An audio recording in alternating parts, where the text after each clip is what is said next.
Start कर देते हैं, NTSE क्वालिफाई करते हैं, ओलंपियाड क्वालिफाई करते हैं, KVPY क्वालिफाइड करते हैं। ये नाम सुने हैं आपने, है ना?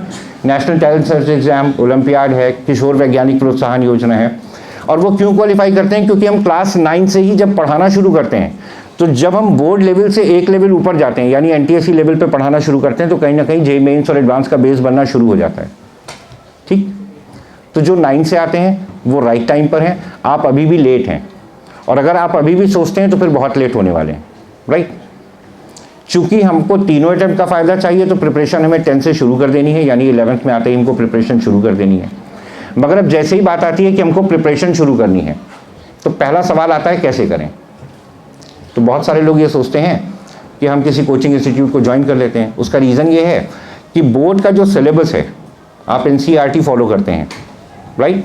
यानी आपके पास फॉर्मूला है, आपको सवाल पढ़ना है, वैल्यूज़ उठानी है, फॉर्मूले में रखनी है, कैलकुलेट करना है, आंसर निकाल लेना है। मगर JEE मेंस और एडवांस में जब यही क्वेश्चंस आते हैं तो ये मल्टीपल कॉन्सेप्ट होके आते हैं, एक से ज़्यादा कॉन्सेप्ट का इम्प्लीमेंटेशन होता है इनमें, राइट? और वो मेथड हम बोर्ड में नहीं पढ़ रहे होते हैं, क्योंकि हमारे पास बोर्ड सिलेबस का एक दायरा होता है और हम उस दायरे में पढ़ाई कर रहे होते हैं, तो हम उस लेवल पे नहीं जाते। तीसरी प्रॉब्लम क्या है? अभी आप लोग 10th में हैं। मुझे एक सिंपल सी बात बताइए कि अगर 10th में फिजिक्स या मैथ्स का कोई टफ क्वेश्चन आपको सॉल्व करना होता है तो अमूमन कितना टाइम लगता है? मैक्सिमम, मिनिमम बता दो। अच्छा, 5 मिनट्स मान लेते हैं, चलो 5 मिनट्स मान लेते हैं। 10th का जो डिफ़िकल्टी लेवल है वो है X, 11th 12th में ये हो जाने वाला है 10X, यानी 11th से अब पढ़ाई शुरू होने वाली है। अभी तक तो आप कुछ पढ़ ही नहीं रहे थे, असली पढ़ाई तो अब शुरू हो रही है 11th से। मैथ्स 6 डिवीज़न में डिवाइड होने वाला है, trigonometry, algebra, coordinate, calculus, statics and dynamics. Physics बनने वाली है general physics, modern physics. Chemistry होने वाली है organic, inorganic and physical, right? और इनमें से हर डिवीज़न अपने आप में एक सब्जेक्ट है। क्लियर? तो डिफ़िकल्टी लेवल हो जाएगा 11th 12th में कितना? 10X। तो जो 5 मिनट थे उनको हम 10X नहीं करेंगे, क्योंकि 50 मिनट बहुत हो जाएगा, मगर हम ये मान लेते हैं कि 7 से 8 मिनट हो जाएगा, राइट? अब ऐसा होगा क्यों? क्योंकि बोर्ड में न्यूमेरिकल सॉल्विंग मेथड के लिए ये बहुत पहले से कह दिया गया है कि आपको स्टेप्स फॉलो करने हैं, स्टेप के मार्क्स होते हैं, अगर आंसर गलत होगा, स्टेप सही होंगे तो भी आपको मार्क्स मिलेंगे, राइट और रॉन्ग? राइट? जब हम स्टेप्स फॉलो करते हैं तो इन्हीं स्टेप्स को फॉलो करने की वजह से हमें बहुत सारा समय लगता है, राइट? अब मान लीजिए कि हम X से 10X में आ गए 11th 12th में। अब हम JEE की प्रिपरेशन की बात करते हैं। एक बार फिर से 10X कर लीजिए, लेवल क्या हो गया? 100X। अभी हम कहाँ हैं? X पे। पहुँचेंगे कहाँ? न्यूमेरिकल सॉल्व करने में टाइम कितना लगने वाला है? कम से कम 10 से 12 मिनट, 15 मिनट, अगर हम उन मेथड्स को फॉलो करते हैं जिन्हें हम कहते हैं स्टेप वाइज सॉल्यूशन, राइट? अब अगर हम 10 से 12 मिनट एक क्वेश्चन में लगाने वाले हैं और 90 क्वेश्चन का पेपर हमको JEE मेंस में सॉल्व करना है, कितना समय चाहिए? 900 मिनट। तो NTA का जो डायरेक्टर है वो हमारा रिश्तेदार तो है नहीं कि पास कर देगा? कर देगा क्या? हम 180 मिनट में कितने क्वेश्चन कर पाएंगे? 18। और उनसे क्या सेलेक्ट होंगे? नहीं होंगे।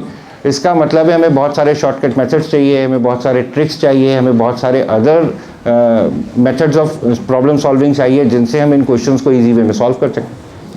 सच्चाई मालूम है क्या? हाँ बेटा बोलो। सर एक्चुअली आपने कहा कि 10x इंक्रीज हो रहा है सर, बट प्रैक्टिस के अकॉर्डिंग अगर हम 10 से ही प्रैक्टिस कर रहे हैं सर, टाइमिंग भी तो डिक्रीज होगी। बिल्कुल होगी, बिल्कुल होगी, मैं पूरी तरह एग्री करता हूँ। बैठो, ये बात बिल्कुल सही है। इस बात, ये फैक्टर भी एक इंपॉर्टेंट है कि अगर अभी से आप उस लेवल की प्रिपरेशन कर रहे हैं और प्रैक्टिस कर रहे हैं तो आप उस टाइम फ्रेम से बाहर आ जाते हैं। ये आपका एडवांटेज है अगर आप कर रहे हैं। मैं बात इस बात की कर रहा हूँ कि अगर आप नहीं कर रहे हैं तो, राइट? हो सकता है आप में से कुछ लोग अभी से इस तरह की प्रिपरेशन कर रहे हो, उनके लिए ये चीज़ आसान हो, वो अपने स्कूल परफॉर्मेंस में भी अच्छा परफॉर्म कर रहे होंगे, जाहिर सी बात है, अगर उनका नॉलेज लेवल एक लेवल ऊपर होगा तो। नहीं है तो क्या प्रॉब्लम होगी, मैं उसकी बात कर रहा था, राइट? अब थोड़ी देर के लिए हम नीट का कंपैरिजन कर लेते हैं। नीट में 180 मिनट में 180 क्वेश्चंस आते हैं। कितने आते हैं? अभी पैटर्न चेंज हो गया है, अब 200 आएंगे। 200 क्वेश्चंस में से आपको 180 क्वेश्चन सॉल्व करने हैं, यानी एक क्वेश्चन को सॉल्व करने के लिए आपको जो समय मिलेगा वो कितना होगा, 1 मिनट का। और इसके लिए आपको हर हाल में एक्सटर्नल सपोर्ट की ज़रूरत पड़ेगी, राइट। तो ये चीज़ तो बिल्कुल क्लियर है कि अगर हम बोर्ड की स्टडी कर रहे हैं और नीट या जेईई जैसे एग्ज़ाम के लिए प्लान करना चाहते हैं तो हमें प्रिपरेशन अभी से करनी है। और अभी से करनी है तो हमको क्या चाहिए, एक अलग सपोर्ट सिस्टम, यानी स्कूल के अलावा कोई ऐसा एक्सटर्नल इंस्टीट्यूशन जो हमको प्रिपेयर करा सके, राइट। तो हम सोचते क्या है, हम कोचिंग ज्वाइन करेंगे। बेटा थोड़ा सा बात कम करिए, बात पहुंच जाने दीजिए, बहुत जल्दी छोड़ देंगे। आप में से अगर कोई इंटरेस्टेड नहीं है तो मैं ये भी कहने को तैयार हूँ कि वो जा सकता है बाहर। जो इंटरेस्टेड है वो सुने, क्योंकि बाकी लोगों को बेवजह सुना करके बोर करने का मेरा पर्पज़ भी नहीं है। तो इंटरेस्टेड नहीं है तो आप जा सकते हैं, जो इंटरेस्टेड है वो बैठे रहें, सुनते रहें। अब सवाल ये है कि अगर हमको नीट और जेईई क्वालिफाई करना है तो हमको करना क्या पड़ेगा, एक कोचिंग ज्वाइन करनी पड़ेगी। अब मान लीजिए हम स्कूल सुबह जाते हैं तो हम क्या करेंगे, कोचिंग शाम को ज्वाइन करेंगे। अब होगा क्या सिनेरियो, हम सुबह लगभग 6 बजे उठते हैं। कितने लोग 6 बजे उठते हैं? अच्छा बैठो। 6 बजे उठते, भाई जिन लोगों ने हाथ उठाया है इनमें से कुछ लोग तो उठते होंगे, बाकी उठाए जाते होंगे 6 बजे, सब नहीं उठते होंगे। सारे लोग उठते हैं? yes, sir. चलो वेरी गुड। अब मुझे ये बताओ, शांत शांत शांत शांत। अब हम अगर सुबह 6 बजे उठेंगे, तैयार होंगे, स्कूल कितने बजे आएंगे? 8, जो भी टाइम है स्कूल का। यहाँ से छूटेंगे कितने बजे? 1 बजे। घर कब तक पहुँचेंगे? 2। कोरस में बोलना ज़रूरी है तुम लोग कोरस में बोल रहे हो। चलो 2 बजे हम घर पहुंचेंगे। 2 बजे घर पहुंचने के बाद होगा क्या, घर पहुंचेंगे, फटाफट बैग रखेंगे, ड्रेस चेंज करेंगे, खाना खाएंगे और कोचिंग का बैग उठाएंगे और कोचिंग भाग जाएंगे, क्योंकि कोचिंग का टाइम कितने बजे से है? 4 बजे से। और घर पहुंचेंगे लगभग 8, सवा 8 बजे। घर पहुंचने के बाद जब बैग रखेंगे और खाना खाने के लिए बैठेंगे तो याद आएगा कि स्कूल का होमवर्क नहीं किया है, और कोचिंग से भी होमवर्क मिला है वो भी नहीं किया है, वो भी करना है। और पीछे से पापा की आवाज़ भी आएगी कि बेटा होमवर्क हो गया क्या? तो मन में क्या ख्याल आएगा? कुछ ऐसा, कुछ सुनते जाओ, कुछ ऐसा ख्याल आएगा कि बैग उठा के खिड़की से बाहर फेंक दें। क्यों? क्योंकि हम रोबोट तो है नहीं, मशीन भी नहीं है कि हम लगातार सुबह से शाम तक आप हमको बैठा ले रखिए। हमारी बैकबोन जो है वो खुद सपोर्ट मांग रही होगी, ठीक है ना। सबसे बड़ा प्रॉब्लम क्या होगा, इस तरह के कॉम्पिटिशन्स को क्वालिफाई करने के लिए जो सबसे इंपॉर्टेंट चीज़ है वो है self practice, self study, revision, numerical practice. और इसके लिए हमारे पास कहीं कोई समय नहीं होगा। तो इस तरह की समस्या से बाहर आने के लिए, स्कूल के साथ साथ कोचिंग कर लेने के लिए जो बेस्ट ऑप्शन है वो ये कि हमें एक ऐसा स्कूल इंटीग्रेटेड प्रोग्राम मिले जिसमें कोई ऐसा कोचिंग इंस्टीट्यूट, कोई ऐसा एक्सटर्नल इंस्टीट्यूट हो जो हमारे स्कूल कैंपस में आकर के हमें पढ़ाता हो और हमारी प्रॉब्लम सॉल्व कर देता हो। बस यहीं से ग्रेविटी का रोल शुरू होता है एलपीएस के साथ। हमारा आपके स्कूल के साथ जो टाई अप है, इसे school integrated programme tie up कहते हैं। इस टाई अप में हम करते क्या है, आपके स्कूल कैंपस में, आपके स्कूल टाइम में, आपके स्कूल कैंपस में, आपके स्कूल टाइम में हमारी फैकल्टीज़ यहाँ आती हैं और आकर के आपको पढ़ाती हैं। जहाँ तक फैकल्टीज़ की बात है, आपको एक हैंडबिल मिला है, इसमें फैकल्टीज़ हैं। आर के शर्मा सर सबसे पहला नाम है। मैं आपको इनके बारे में शॉर्ट में बता दूँ, ये IIT धनबाद से बीटेक हैं और फिज़िक्स की पूरी दुनिया में जो टफेस्ट बुक है एरोडोव, ये इंडिया के पहले सॉल्यूशन ऑथर हैं उसके, आर के शर्मा सर। IIT धनबाद, जिसे पहले ISM धनबाद कहा जाता था, बाद में IIT का स्टेटस दे दिया गया। ये फिज़िक्स पढ़ाते हैं। इनके साथ रूबी त्रिवेदी मैम हैं, ये फिटजी की एक्स HOD रही हैं और पिछले 3 साल से तो 4 साल से तो ग्रेविटी में है, मगर उससे पहले भी फिटजी के जो भी टॉप रिजल्ट्स आए हैं उनमें इस टीम का बहुत बड़ा रोल है, जिसमें रूबी मैम, नीलम मैम, मनीष सर और सचिन सेठ सर थे। लास्ट नेम है अशफाक सर।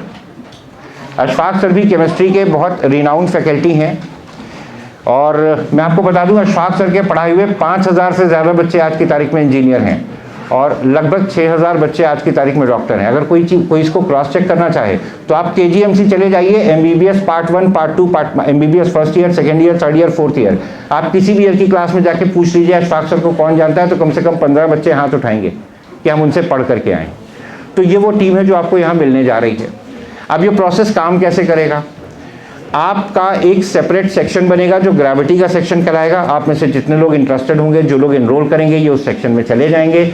उस सेक्शन में अदर सब्जेक्ट्स तो आपके school teachers as it is आपको पढ़ाएंगे, मगर फिजिक्स, केमिस्ट्री, मैथ्स ये ग्रेविटी की टीम आएगी और आपके क्लास में आपको आके पढ़ाएगी। और जब हम पढ़ाएंगे तो हम बोर्ड लेवल पे भी पढ़ाएंगे और कॉम्पिटिटिव लेवल पे भी पढ़ाएंगे। फिर आप अगर नीट के लिए एनरोल हो रहे हैं तो बायो, फिजिक्स और केमिस्ट्री होगा। अगर आप जेई के लिए एनरोल हो रहे हैं तो मैथ्स, केमिस्ट्री और फिजिक्स होगा, राइट।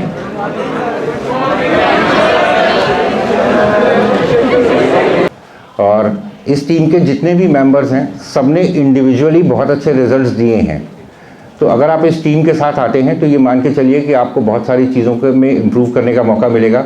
और आपके टीचर्स ने ऑलरेडी 9-10 तक आपको इतना बेस दे दिया है कि आप इस कॉन्फिडेंस के साथ आगे बढ़ सकें कि हम इस तरह की तैयारी करें, राइट। अच्छा, एक चीज़ और है, जो लोग इंजीनियरिंग या मेडिकल की तरफ नहीं जाना चाहते हैं, अगर कॉमर्स को हम थोड़ी देर के लिए छोड़ दें तो फिर बाकी जो भी कैरियर ऑप्शंस हैं, जैसे बहुत सारे लोग ये ऐसा भी सोच रहे होंगे कि मैं सिविल सर्विसेज के लिए ट्राई करूँगा, IAS का एग्ज़ाम दूंगा।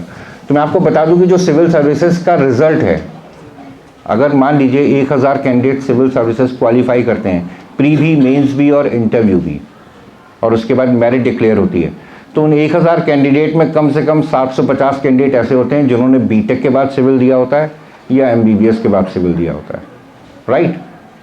बहुत कम ऐसे स्टूडेंट्स होते हैं जो ह्यूमैनिटीज़ से होते हैं। उसका रीज़न ये है कि ये सब्जेक्ट्स, ह्यूमैनिटीज़ में इस तरह के सब्जेक्ट्स हैं जो बहुत लेंदी हैं और जिसमें स्कोरिंग बहुत कम है। मगर फिज़िक्स, केमिस्ट्री, मैथ्स, बायोलॉजी ये ऐसे सब्जेक्ट्स हैं जो बहुत अच्छा रिजल्ट देते हैं। हालांकि अगर ह्यूमैनिटीज़ की बात करें तो एंथ्रोपोलॉजी बहुत अच्छा सब्जेक्ट है, साइकोलॉजी बहुत अच्छा सब्जेक्ट है, पॉलिटिकल साइंस में बहुत स्कोर होता है, मगर इसमें आपको बहुत ज़्यादा मेमोरी की ज़रूरत है। अगर आपकी लर्निंग हैबिट नहीं है, आप एनालिटिकल माइंड के हैं, तो आपके लिए maths, physics, chemistry, bio is the easiest way to qualify civil services. और सबसे बड़ी बात यह है कि सिविल सर्विसेज के लिए आपको ग्रेजुएट होना पड़ेगा, राइट। अगर मान लीजिए हम BSc कर लेते हैं या हम BA कर लेते हैं और BCom कर लेते हैं और उसके बाद सिविल सर्विसेज में क्वालिफाई नहीं होते तो हम सिंपल ग्रेजुएट हैं। मगर हम BTech या MBBS के बाद अगर सिविल सर्विसेज देते हैं और किसी वजह से क्वालिफाई नहीं होते तो एटलीस्ट आई एम इंजीनियर और एन डॉक्टर, राइट। हमारे पास बैकअप प्लान है। तो समझदार वही है जो बैकअप प्लान के साथ तैयारी करता है। तो इस तरह की तैयारी करनी है। एक बहुत इंपॉर्टेंट बात मैं यहाँ ज़रूर आखिरी में कहना चाहूँगा कि हम में से बहुत सारे लोग ऐसे भी होते हैं जो ये प्लान तो करते हैं कि उन्हें इंजीनियरिंग में जाना है या मेडिकल में जाना है, मगर सब्जेक्ट पे कमांड या कंट्रोल नहीं होने की वजह से मन ऐसा करने से रोकता है। जैसे मुझे बहुत इंटरेस्ट है कि मैं डॉक्टर बन जाऊँ, मगर मुझे लगता है कि मेरी फिज़िक्स बहुत वीक है। अच्छा, नीट की तैयारी करने वाले बच्चे ये ज़रूर समझ लें कि अगर आप जनरल कैटेगरी हैं और MBBS करना चाहते हैं तो 720 मार्क्स के पेपर में आपको 603 तो मिनिमम लाने हैं। ये कट ऑफ है फॉर MBBS, 603 आउट ऑफ 720। और अगर आप इंजीनियरिंग की फील्ड में जाना चाहते हैं और बहुत अच्छा कॉलेज चाहते हैं, गवर्नमेंट कॉलेज, टॉप कॉलेजेस चाहते हैं, तो आपको 99 परसेंटाइल के ऊपर आना पड़ेगा। मैं परसेंट नहीं बोल रहा हूँ, परसेंटाइल बोल रहा हूँ।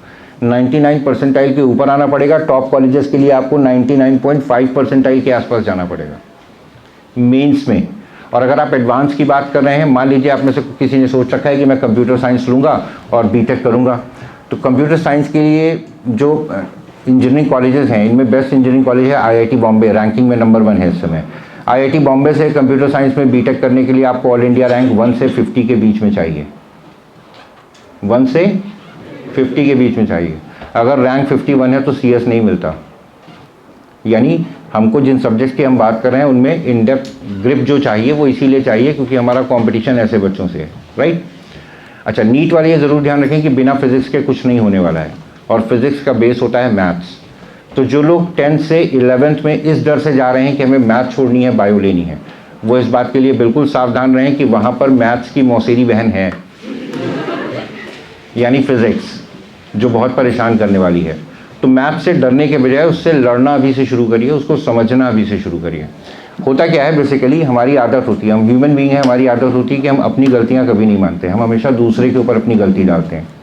तो हम ये कह देते हैं कि मैथ्स बहुत टफ है, हम ये नहीं कहते कभी कि मैथ में हम वीक हैं। कोई कहता है क्या? सब कहते हैं मैथ टफ है, फिजिक्स टफ है। एक्चुअली सब्जेक्ट कभी टफ और ईजी होता ही नहीं है।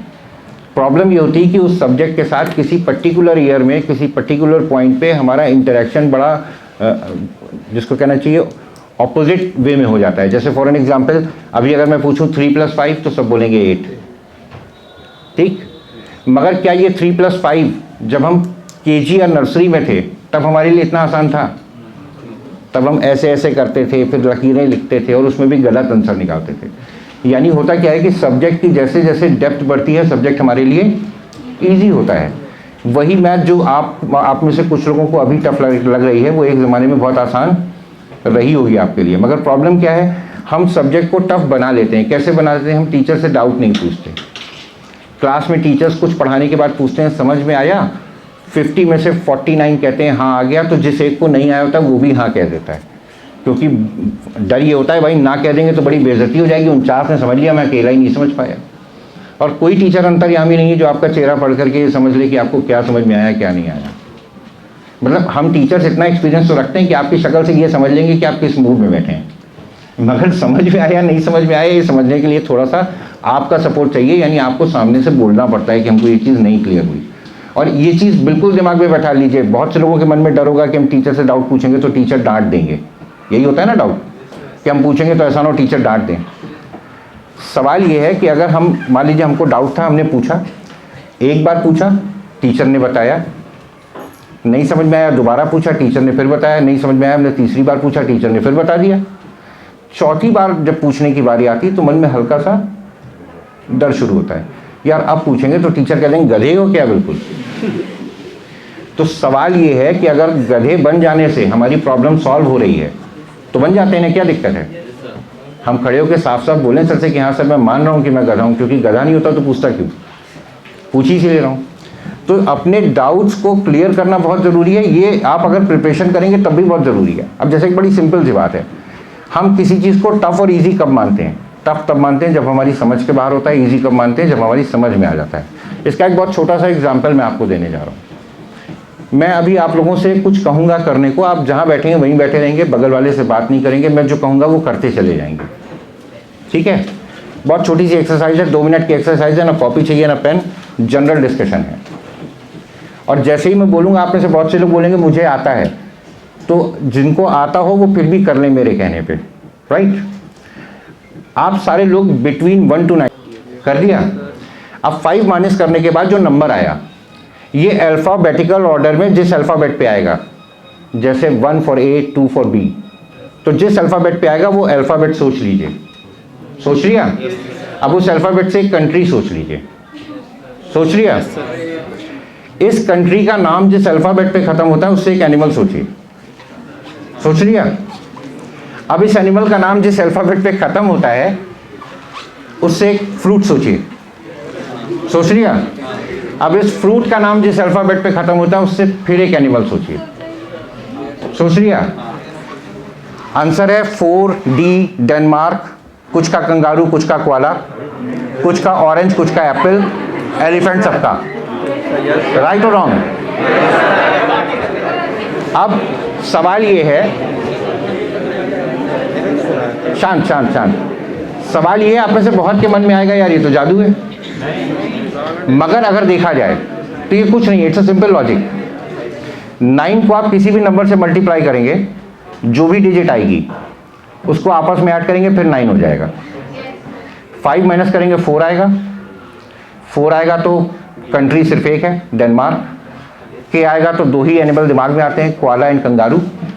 कोआला ए पे ख़त्म है, एप्पल आ जाएगा, ऑरेंज ई पे ख़त्म है, और सॉरी कंगारू ओ पे ख़त्म है, ऑरेंज आ जाएगा, दोनों ई पे आ जाते हैं, आखिरी में आ जाता है elephant. It's a simple logic, ठीक।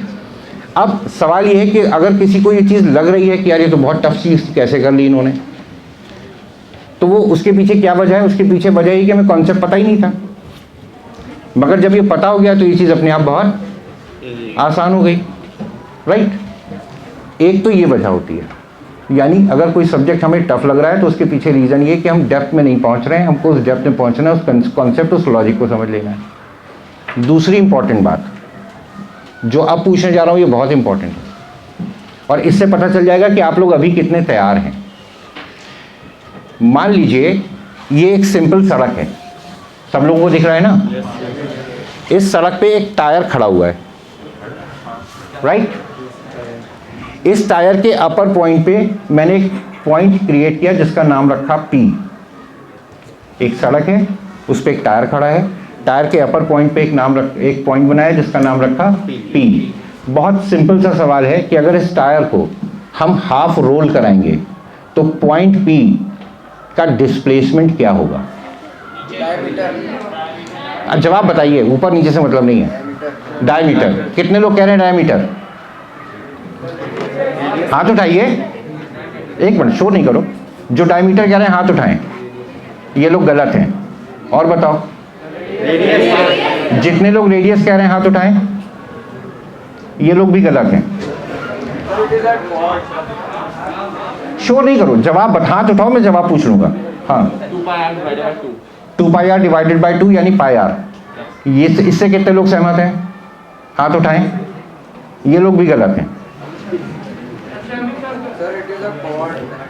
बताओ भाई, पढ़ी है मैथ्स यार, मतलब हाइट एंड डिस्टेंस भी पढ़ा है, बहुत कुछ पढ़ रखा है। √2r², ये भी गलत है। अब समझो बात को, ध्यान दीजिएगा इधर, सभी लोग ध्यान दीजिएगा। ये टायर है, यहाँ पर पॉइंट P है, इसको रोल करेंगे तो ये आगे आएगा, रोल करके आगे आएगा। पॉइंट P कहाँ आ जाएगा? नीचे। पहले कहाँ था? यहाँ। अब कहाँ है? यहाँ। और जो डिस्टेंस उसके बेस से उसने कवर किया है वो क्या है? पाई आर। पाई आर है ना? और जो डिस्टेंस उसका बेस का ऊपर वाले पॉइंट से था वो क्या था? 2r। 2r था ना? और अगर हम इस डायगोनल लाइन को देखें तो हमें डिस्प्लेसमेंट क्या होता है? Shortest distance in a straight line from the starting point two ending point, यही होता है ना? तो स्टार्टिंग पॉइंट से एंडिंग पॉइंट क्या है? कौन सी थ्योरम? पहले दिमाग में आई, अब कारण समझ लो क्यों नहीं आई। हमारी हैबिट है कि हम क्वेश्चन पढ़ते हैं और प्री कंसीव्ड कॉन्सेप्ट या प्री लर्न मेथड तुरंत अप्लाई करके आंसर निकालते हैं। और यही वजह होती है कि घर आके हम कहते हैं पापा से कि पापा बहुत अच्छा पेपर हुआ, 80 नंबर आएंगे, मार्कशीट में 54 होते हैं। हम क्या करते हैं? क्वेश्चन को ठीक से पढ़ते नहीं हैं। यहाँ पे आपने ठीक से सुना नहीं है, पेपर में लिखा होता है तो ठीक से पढ़ते नहीं हैं। किसी भी क्वेश्चन को सॉल्व करने से पहले कम से कम 3 बार पढ़ना ज़रूरी है। और बात अगर फिज़िक्स की हो, ख़ास तौर पे फिज़िक्स की हो, तो सॉल्व करने से पहले डायग्राम दिमाग में ड्रॉ करना ज़रूरी है, बहुत ज़रूरी है, राइट? और फिर जो आंसर आए उसे क्रॉस चेक करना ज़रूरी है, फिर कॉपी पे लिखा जाना है। बस यही फ़र्क हो जाता है कॉम्पिटिटिव एग्ज़ाम में और बोर्ड में। बोर्ड स्ट्रेट क्वेश्चन की बात करता है, कॉम्पिटिटिव एग्ज़ाम ट्रिकी क्वेश्चन की बात करते हैं। वो आपसे आपकी क्रिएटिविटी, आपका एनालिटिकल स्किल जानने की बात करते हैं, राइट? और ग्रेविटी में हमारा जो मेजर फोकस है वो यही है। हमारा जो स्टडी मटेरियल है उसमें हमने इस तरह के, मतलब आप कोई भी टॉपिक उठा लीजिए, आप हाइट एंड डिस्टेंस उठाइए, आप लाइट उठाइए, आप मैकेनिक्स उठाइए, आप इलेक्ट्रिसिटी उठाइए, आप मेंसुरेशन उठाइए, कैलकुलस उठाइए, कुछ भी उठा लीजिए। हर चैप्टर के बाद 250 से 300 क्वेश्चन मिनिमम हमने रखे हैं। और क्वेश्चंस का भी एक खास पैटर्न है, वो भी बता दूं क्या है। अक्सर क्लास में होता है, टीचर क्लास में एक सवाल सॉल्व करते हैं और कहते हैं कि बाकी घर से करके लाइए। कई बार ऐसा होता है ना? और हम घर जाते हैं, क्वेश्चन मतलब बुक खोलते हैं, क्वेश्चन सॉल्व करना शुरू करते हैं, तो जिस तरह का क्वेश्चन टीचर्स ने सॉल्व किया होता है सेम पैटर्न के सारे क्वेश्चन हो जाते हैं। और जैसे ही लैंग्वेज बदलती है हम अटक जाते हैं। ऐसा कई बार होता है। उसका कारण मालूम है क्या होता है? कि हम टाइप ऑफ क्वेश्चन की प्रैक्टिस तो कर रहे होते हैं, तो वैरायटी ऑफ क्वेश्चंस की प्रैक्टिस नहीं कर रहे होते हैं। हम किसी एक टाइप की प्रैक्टिस तो कर लेते हैं, मगर उस क्वेश्चन को कितनी तरह से पूछा जा सकता है, वो क्वेश्चन कितनी वैरायटीज से हमारे सामने आ सकता है, उसकी प्रैक्टिस में चूक जाते हैं, राइट? और अगर टीचर्स नहीं कहें तो करते भी नहीं, क्योंकि हमको तो धकेले जाने की आदत होती है, हम धक्का दिया जाएगा तब करेंगे, अपने आप करते भी नहीं हैं, तो वो प्रैक्टिस हमारी होती नहीं है। ये जो 250-300 क्वेश्चन स्टडी मटेरियल में रखे गए हैं, इसका बेसिक रीज़न यही है कि आप जो क्वेश्चन सॉल्व करेंगे उस सवाल को कितनी तरीके से आईआईटी पूछ सकता है, हम वो सारी चीज़ें आपको बताएंगे। उस तरह के सारे क्वेश्चन हमारे स्टडी मटेरियल में होंगे और हम आपको सॉल्व करवाएंगे, राइट। और ये आप यहाँ अपने कैंपस में करेंगे अगले 2 साल, ठीक है ना। तो इस चीज़ का बहुत ध्यान रखिए। अगर प्रिपरेशन करनी है, this is the right time. बिल्कुल लेट मत करिए, डिसाइड करिए, स्टडी शुरू करिए। बहुत अच्छी टीम आपको मिलने जा रही है। ग्रेविटी, अब चूंकि मैं ग्रेविटी से हूँ, मैं जो भी कहूँगा आपको लगेगा कि मैं ग्रेविटी की तारीफ़ करूँगा ही, दूसरे की क्यों करूँगा, मगर ये फैक्ट है। आप मुझसे मत पूछिए, ग्रेविटी में पढ़ रहे स्टूडेंट से मिलिए और उनसे पूछिए, वो बताएंगे कि उनका एक्सपीरियंस क्या है स्टडी को लेकर के, राइट। लास्ट ईयर भी मेरे ख्याल से लास्ट ईयर एलपीएस से ही हमारे कुछ सिलेक्शंस भी थे जिनके लिए हमने यहाँ पे अवार्ड सेरेमनी भी की थी, और वो भी आप जैसे ही यहाँ पे बैठे थे किसी दिन और उन्होंने ग्रेविटी ज्वाइन कर लिया था, ठीक है। और इसका ये मतलब कतई नहीं है कि आप ग्रेविटी ज्वाइन कर लेंगे तो आपका सिलेक्शन हो जाएगा। ग्रेविटी ज्वाइन करने के बाद भी आपकी मेहनत ही आपको सेलेक्ट कराएगी, ये बिल्कुल सबसे बड़ा सच है, ये इस बात को दिमाग में रखिए। 12 से 14 घंटे स्टडी टाइम चाहिए। कुछ लोगों को फुर्सत ही नहीं मिलेगी, वो आजकल का फ्री फायर चल रहा है, आजकल पबजी चल रहा है ना, व्हाट्सएप है, फेसबुक है, इंस्टाग्राम है, बहुत सारी चीज़ें हैं परेशान करने वाली। सवाल ये है कि हमको अभी इसको एंजॉय करना है या कैरियर बनने के बाद एंजॉय करना है। एक मिनट, बात खत्म नहीं हुई है, होने वाली है, खत्म हुई नहीं, बस होने ही वाली है। वेट, बस 2 मिनट और रुक जाइए। तो बस इतना ध्यान रखिएगा कि करियर कैसे बनेगा ये आपको तय करना है। आपके पेरेंट्स आपके लिए रिसोर्स मैनेजमेंट है, आपका स्कूल आपके लिए गाइड है, हम आपका सपोर्ट सिस्टम है, मगर हम तीनों सेक्शंस में से कोई भी आपकी जगह एग्ज़ाम देने नहीं जाएगा, वो आप देने जाएंगे। और एग्ज़ाम हॉल में प्रेशर तब और बढ़ जाता है जब क्वेश्चन पेपर में कुछ नहीं आ रहा होता है। बहुत सारे लोग इस चीज़ से पीड़ित होंगे, कई बार हुए भी होंगे। पहले सवाल का जवाब नहीं मिलता है तो दूसरा जो आ रहा था वो भी भूल जाते हैं। ये एग्ज़ाम हॉल प्रेशर होता है। 1997 में आईआईटी में एक क्वेश्चन आया था, एक स्क्वायर बना हुआ था जिसके 2 साइड्स पर 2 लिखा हुआ था। क्वेश्चन था find out the area, answer बहुत आसान है 4। 87% ऑफ स्टूडेंट्स ने आईआईटी में जो अपियर हुए थे, 87% स्टूडेंट्स ने वो क्वेश्चन छोड़ दिया था। आईआईटी रुड़की ने सर्वे कराया इसके लिए और उस सर्वे का रिजल्ट पब्लिश किया। 87 में से 87% लोगों की थिंकिंग ये थी कि इतना आसान क्वेश्चन आईआईटी में तो नहीं पूछा जाएगा, इसके पीछे जरूर कुछ गड़बड़ है, छोड़ दो, नेगेटिव मार्किंग है, मार्क्स कट जाएंगे। ये होता है एग्जाम हॉल प्रेशर, राइट। अभी मैं आपसे कहूँ कि यहाँ पर खड़े हो जाओ तो किसी को डर नहीं लगेगा खड़े होने में, सब आएंगे बड़े आराम से खड़े हो जाएंगे। मगर अगर इतनी ही चौड़ी 200 फुट की दीवार हो और उसके ऊपर खड़े करने की बात करूँगा तो पैर कांपने लगेंगे।